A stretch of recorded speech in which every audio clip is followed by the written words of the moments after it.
dosen dan teman-teman sekalian, saya ingin mempresentasikan tentang organisasi kepramukaan.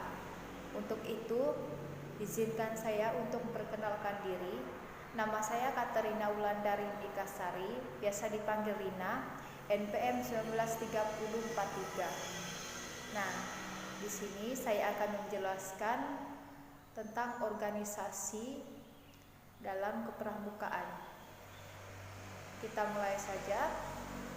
Dalam pembentukan GUDEP perlu memperhatikan hal-hal berikut, yaitu anggota putra dan anggota putri dihimpun dalam GUDEP yang terpisah, masing-masing merupakan GUDEP yang berdiri sendiri.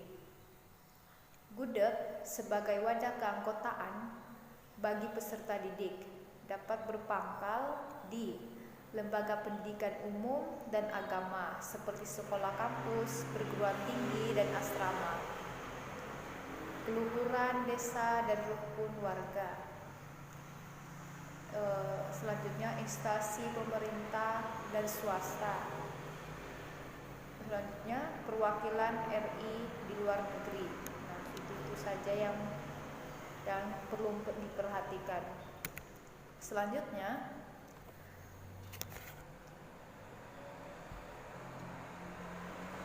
tiap GUDEP berkewajiban untuk menerima kaum muda yang bertempat tinggal di sekitar pangkalan, seperti disebut GUDEP wilayah. Dalam menerima anggota, GUDEP tidak boleh membedakan suku, ras, golongan, dan agama. Untuk memenuhi hak dan mewadahi kaum muda yang berkebutuhan khusus atau penyandang cacat dan berminat dalam kepramukaan. GUDEP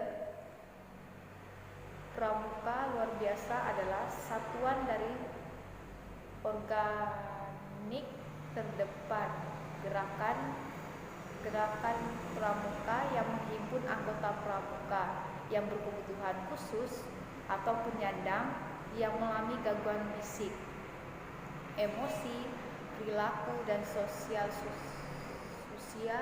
pramuka siaga, penggalang, penegak. Nah, GUDEP yang anggotanya terdiri atas semua jenis kecacatan. Contohnya GUDEP yang anggotanya atas. Yang pertama itu tunanetra, tunarungu. Kedua, tunadaksa. Ketiga, tunalaras secara gabungan terwadahi dalam satu GUDEP. Nah, selanjutnya GUDEP terpadu dalam GUDEP biasa yang sebagai anggotanya pramuka penyandang cacat. Dalam pelaksanaan penerimaan anggota mempertimbangkan hal-hal berikut, yaitu 1. Tunanesta, tunadaksa, tunalaras, dan tunarungu secara selektif, artinya cacat yang tidak berat. Artinya tidak berat itu tidak secara fisik tidak terganggu dalam kegiatan-kegiatan. Seperti cacat yang berat itu lumpuh, tidak bisa ngomong, tidak bisa ngapa-ngapain. Nah, mampu mengikuti secara umum, SKU-nya memakai SKU pramuka biasa. Tidak ada penyederhanaan materi kegiatan. Nah, di sini bagi yang GUDEP yang cacat ini akan menerima anggota pertimbangan hal-hal berikut. Nah, mereka akan dipertimbangkan dalam mengikuti kegiatan pramuka, yaitu tunanesta, tunadaksa, tunalaras, dan tarungu. Nah, karena mereka itu cacatnya tidak berat dan akan memakai SKU yang biasa saja. Nah, tidak ada penyederhanaan materi kegiatan. Peserta didik mampu berkomunikasi secara wajar. Apa saja wajarnya? Secara wajar yaitu seperti memberitahukan tentang apa yang ingin diketahui. Selanjutnya, orang tua peserta didik yang bersangkutan mengizinkan masuk anggota gerakan pramuka pada gudeg tersebut. Peserta didik yang bersangkutan berminat, memiliki hak dan kewajiban yang sama antara anggota pramuka yang luar biasa dengan pramuka biasa. Pembina yang anggota gerakan pramuka menyandang cacat tersebut adalah pembina biasa. Nah, di sini akan dibagi beberapa. Yang pramuka luar biasa akan dibina dengan pramuka antara anggota biasa dan anggota luar biasa. Pembina biasa akan anggota gerakan akan pramuka menyandang cacat tersebut adalah pembina biasa. Nah, akan disesuaikan dengan yang cacat ini, akan pembinanya yang biasa-biasa saja.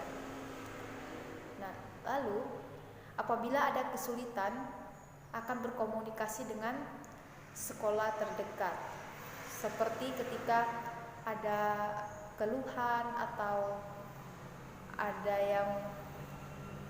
yang belum dimengerti, bisa dikonsultasi di sekolah terdekat. Selanjutnya itu ditinjau dari kelengkapan satuan, maka gudeg terdiri atas perinduk siaga, pasukan penggalang, ambalan penegak, rencana pandega.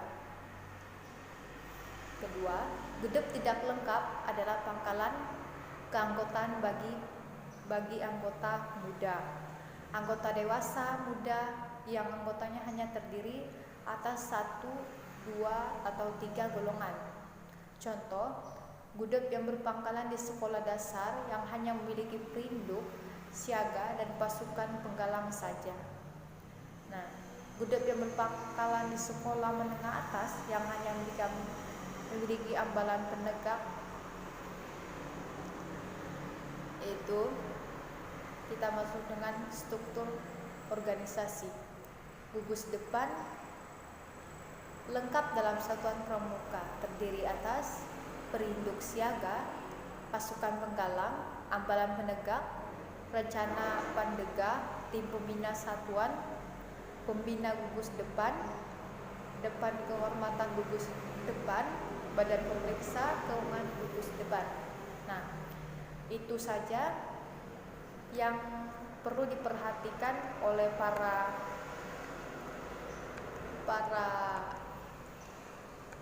pengikut kepramukaan yang harus diperhatikan. Jadi ketika kita mau masuk bagian kepramukaan harus ada